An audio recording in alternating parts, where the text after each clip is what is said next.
Welcome back to another technical deep dive here in the debug zone. Today we're tackling a big question and breaking it down with insights from other users.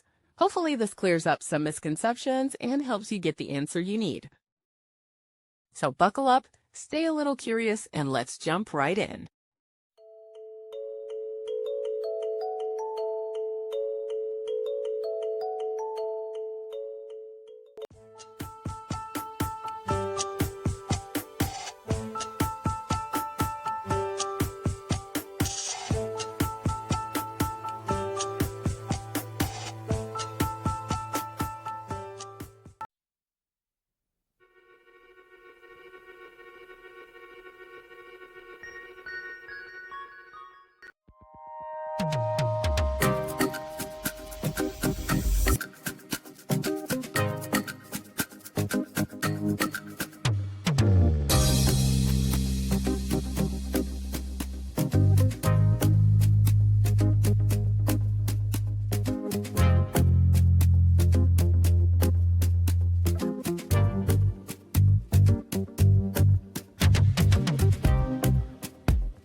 And that's a wrap.